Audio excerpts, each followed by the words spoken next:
Assalamualaikum warahmatullahi wabarakatuh. Kaum muslimin yang dirahmati Allah Subhanahu wa Ta'ala. Pada kesempatan kali ini kita akan berbincang terkait dengan wakaf produktif. Bagaimana peran wakaf dalam pemberdayaan ekonomi umat? Karena wakaf selain berdimensi ketuhanan, juga wakaf memiliki potensi yang luar biasa terkait dengan pemberdayaan ekonomi umat. Dalam hal ini, dalam kesempatan ini, beberapa menit ke depan kita akan berbincang terkait dengan kedahsyatan wakaf dalam perannya untuk pemberdayaan ekonomi umat. Saya sudah ditemani oleh seorang pengusaha muda yang produktif, yang tentunya ini sudah tidak asing lagi di internal kaum Nahdliyin, yaitu Mas Ali Ridho. Sehat Mas Ali? Alhamdulillah sehat Mas ya? Ya. Mudah-mudahan makin berkah, makin sukses. Dan kali ini beliau akan menyampaikan perasaan atau sebuah kisah yang luar biasa, mulai dari nol sebelum menjadi seorang pengusaha, sebelum sebagai seorang pemberi, sekarang sudah banyak mendapatkan dari Allah Subhanahu wa Ta'ala. Sekarang posisinya sudah posisi untuk memikirkan ekonomi umat. Hal ini adalah konsepnya konsep wakaf. Mungkin beliau nanti akan menjelaskan, menyampaikan pengalaman-pengalaman pribadinya. Pengalaman empiris ini sangat penting untuk kita ketahui agar kita terus semangat untuk berwakaf. Dan mungkin itu pengantar dari saya. Mungkin Mas Ali langsung menyampaikan hal-hal penting terkait dengan wakaf produktif ini, harus bagaimana dan kapan saatnya kita action untuk terlibat di wakaf produktif ini. Mungkin itu Mas Ali, monggo. Ya, terima kasih sahabat wakaf yang saya muliakan dan yang saya hormati. Terima kasih atas perhatian dan waktunya. Kali ini mungkin saya mengangkat tema tentang wakaf secara produktif dari pengalaman pribadi yang saya angkat. Mudah-mudahan ada satu sisi yang bisa kita pakai bersama. Berbicara tentang wakaf, wakaf sendiri mungkin lebih banyak kalau dikaitkan dengan dunia bisnis, mungkin ada salah satu yang bisa dikatakan bisa esensial atau non esensial, yaitu tentang permodalan. Ya kan? Biasa rata-rata orang ketika mau memulai usaha ataupun niatan usaha, salah satu kendala besar adalah permodalan. Nah, mungkin bisa kita lihat ke belakang. Sebuah keniscayaan ketika kita sebagai manusia tidak terlepas dari makhluk sosial. Artinya dia tidak bisa berdiri sendiri dan dia selalu berhubungan dengan manusia yang lainnya, antara manusia satu dengan yang lainnya.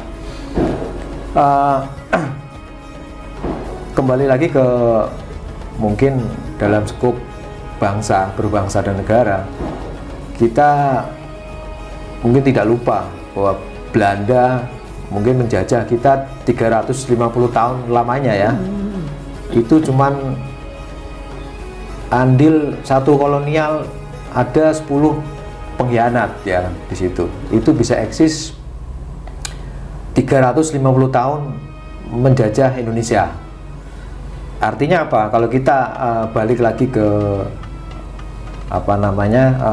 karakter bangsa kita yang notabene adalah gotong royong, saya mau mematahkan stigma tentang kolonial itu.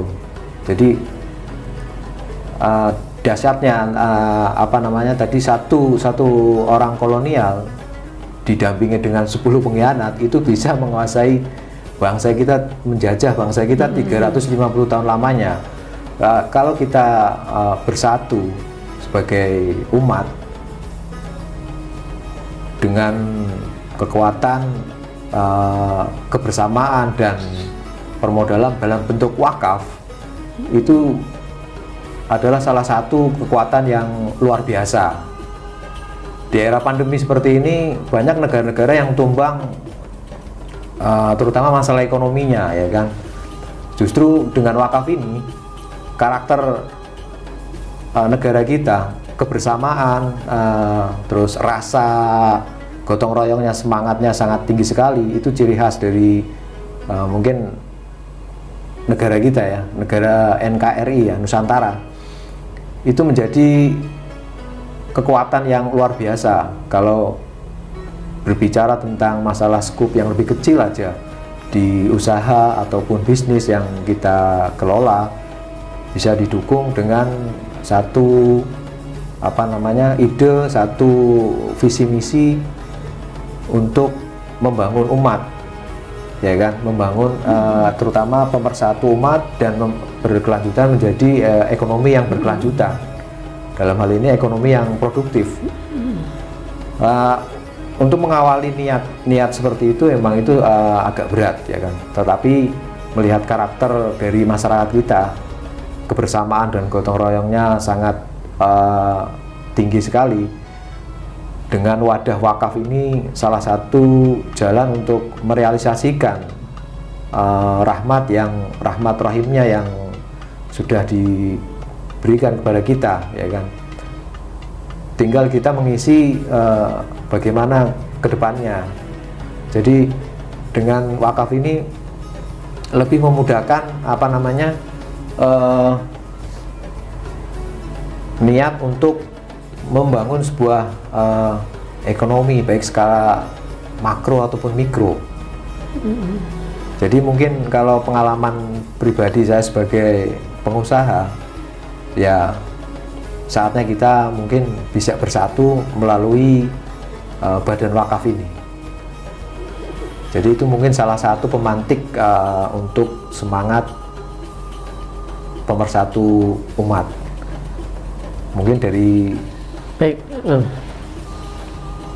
mungkin apa tadi yang Kang Ali sudah sampaikan, lebih menekankan bagaimana kita menafsirkan Rahman Rahimnya Allah itu dalam bentuk, kalau di kampung saya dari ingat Kang Ali, gotong royong di kampung itu bikin rumah gitu ya, satu rumah, satu kampung, satu RT, bahkan satu desa itu sama-sama bangun. Ada yang jadi tukang, ada yang jadi bawa minum dan sebagainya.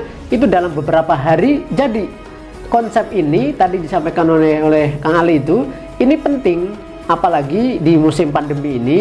Kedermawan yang tadi misalnya negara kita adalah terkenal dengan kedermawanan itu. Kedermawan itu kalau kita konsep dan kemudian sentuh dengan sentuhan wakaf, ini akan menghasilkan ekonomi umat yang luar biasa gitu ya. Karena tadi kegotong royongan itu, kerja jamaah ini saya kira penting untuk kita mulai. Jadi mulai dari skup yang paling kecil sampai misalnya tingkat bangsa. Tadi disampaikan oleh Kang Ali juga, negara-negara lain sudah kocar-kacir dicoba oleh Allah masa pandemi 1 tahun ini. Negara Indonesia belum apa-apa, artinya masih ada kekuatan besar, yaitu kegotong royongan itu. Kalau kegotong royongan ini kita konsep dengan baik, dengan cara berwakaf, ada satu modal yang memang kalau di literasi yang kemarin, kalau perangkat produktif biar efektif, diantaranya harus di kemarin misalnya di link-link yang sebelumnya ada pembahasan harus nadirnya harus bagus, profesional. Itu juga penting. Nah, kali ini kita lebih menekankan kepada kegotong royongan. Yuk kita mulai bersama-sama dengan konsep wakaf. Ada satu modal yang dikelola bersama-sama, dan modal ini sebetulnya milik Allah. Dan di bahasan yang sebelumnya bahwa nazir, pengelola itu adalah perwakilan Tuhan. Jadi aset ini tidak boleh dikemana-kemanain karena sudah milik Tuhan, maka harus dijaga, harus dikelola dengan baik, manfaatnya bisa dibagi semua kalangan. Terus kondisi yang sudah Kang Ali lakukan itu kira-kira apa yang menjadi dasar gitu ya, menjadi tertarik dan semangat kedermawanan itu ada di Kang Ali itu, apa kira-kira yang menjadi motivasi Kang Ali untuk melakukan itu? Ya, jadi dengan modal dasar yang kita miliki, ini kan salah satu rahmat ya, salah satu karunia, gotong royong terutama, ini menjadi modal besar ya. Ini kalau wakaf ini berjalan sesuai dengan planning niat awal, koridor dari awal, ini menjadi sebuah ekonomi yang dahsyat menurut saya. Karena balik lagi ke apa namanya, ekonomi kerakyatan yang bisa kita tumbuhkan dengan spiritual masing-masing personal, itu sangat mendukung sekali. Saya kira dalam hal ini saya sebagai pengusaha mungkin menjadi sebuah kayak semacam off taker aja, off taker ya. Jadi antara si wakif dengan lembaga, kita bisa mensinkronkan jaringan-jaringan, gitu ya kan, jaringan-jaringan yang biasa kita bangun gitu loh. Jadi ada semacam kesinambungan antara balik lagi semangat kegotong royongan itu dengan sentuhan atau sentilan wakaf ini. Tentunya wakaf produktif ini yang berasal dari umat, kita balikin lagi insya Allah kembali lagi ke kemaslahatan umat. Oke. Mungkin ada ini kali saran-saran atau himbauan ke kawan-kawan atau sahabat-sahabat yang sekarang posisinya sedang merambah ke dunia pengusaha gitu ya. Mungkin yang kedua, yang sudah sekarang posisi sebagai pengusaha yang belum tergerak untuk di filantropi ini dalam rangka wakaf ini, mungkin ada pesan-pesan khusus agar kita bersama-sama membangun visi keumatan ini harus sama-sama. Tadi disampaikan misalnya Belanda aja bisa menguasai Indonesia bertahun-tahun gitu ya, dengan beberapa gelintir. Kalau kita sepakat di kebersamaan tadi, kegotong royongan, khususnya di internal di kalangan pengusaha ini, saya kira akan menjadi kekuatan yang luar biasa. Mungkin ada pesan-pesan ke sahabat-sahabat para pengusaha yang menyaksikan tayangan ini bisa agar bisa bergabung atau mendapatkan sentuhan-sentuhan hati gitu ya, untuk bergabung di dalam kebersamaan yang kita sebut dengan konsep wakaf. Mungkin Ali. Ya. Jadi balik lagi ke wakaf produktif. Jadi para sahabat-sahabat wakaf mungkin yang lebih maju ekonominya atau yang lebih mendahului di dunia bisnis, mereka juga akan berpikir ulang nanti. Tidak semata-mata kita akan mencari keuntungan setinggi-tingginya, tapi di balik semua itu ada peranan yang tidak bisa kita kalkulasi atau kita rencanakan. Jadi akhirnya nanti kita akan menyeimbangkan dari hasil usaha kita akan salurkan lagi, kembali lagi ke permasalahan umat, ya kan. Jadi dengan wakaf ini alat pemersatu umat dan untuk ekonomi yang berkelanjutan, yang seperti tadi kita bicarakan bersama. Mudah-mudahan dengan wakaf ini, sahabat-sahabat wakaf akan terbuka bagaimana kedepannya. Tidak semata-mata kita mencari keuntungan belaka, tapi pasti akan muaranya kembali lagi ke umat. Mungkin ya. Gitu ya. Jadi sahabat wakif, kaum muslimin, kali ini sudah tercerahkan ya terkait dengan keterlibatan semua pihak, semua orang yang harus bersama-sama secara berjamaah dalam rangka untuk menaikkan ekonomi umat. Karena di bidang tadi disampaikan juga, di dalam usaha itu proses usahanya melibatkan Allah, kemudian memanfaatkannya pun harus melibatkan Allah. Bagaimana cara melibatkan Allahnya? Bergabung di wakaf produktif ini. Mungkin yang sudah mengenal lembaga-lembaga terkait yang sudah profesional, amanah, itu bisa melalui itu. Atau hal ini adalah lembaga wakaf dan pertanahan Nahdlatul Ulama Kota Tangerang Selatan memfasilitasi, membuka ruang untuk para pengusaha berbagai bidang untuk bergerak bersama-sama untuk menaikkan grade ekonomi warga negara Indonesia ini agar khususnya di masa pandemi ini terselesaikan dengan baik dengan caranya Allah dan kita mengikuti cara-cara Allah.